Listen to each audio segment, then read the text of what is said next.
Someone asked me, what should someone do if they get laid off at 54, just a few years before retirement and big companies don't want to hire them anymore? And another comment followed up with, they still have 10 years left to work. What now? So let's talk about it. Because this is a silent crisis no one wants to admit out loud. Here's the truth. Being laid off at 54 doesn't mean you're finished. It means the old system can't see your value, but that doesn't mean it's gone. You're not too old. You're too experienced for the wrong environment. And here's what I tell someone in this exact situation. Number one, forget big company approval. Find where you're needed. Mid-sized businesses, startups, nonprofits, they value maturity, pattern recognition, and stability. They may not say it in the job post, but they need someone who can lead, guide, and get things done with less handhold. I agree that job search at 54 plus is different than when we were younger. However, I disagree that you should completely eliminate searching for roles with big companies. I have evidence to prove otherwise.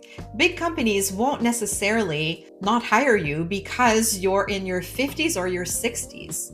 That's just not true. Does age discrimination exist? Of course it does. However, if you eliminate yourself just based on something like that, you risk losing access to potentially amazing opportunities. And I have examples to prove this. Lourdes was someone who was self-eliminating in her job search at 62.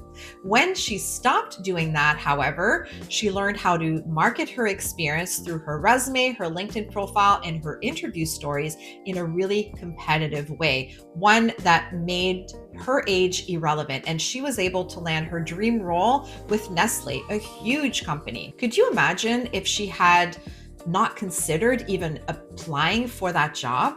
Another example that I have is when I was still in corporate and I was a hiring manager for many years, I hired someone for a supply chain role who was 63. He was the best person for the job, and I had no doubt that he could deliver results for us regardless of his age. And I was right. He really delivered the outcomes that we hired him for and was a great addition to our team. Do you need to be aware that there's potential discrimination? Sure, but don't self-eliminate. Make sure that you know how to market yourself competitively. DM me competitive for help in doing that with your specific situation.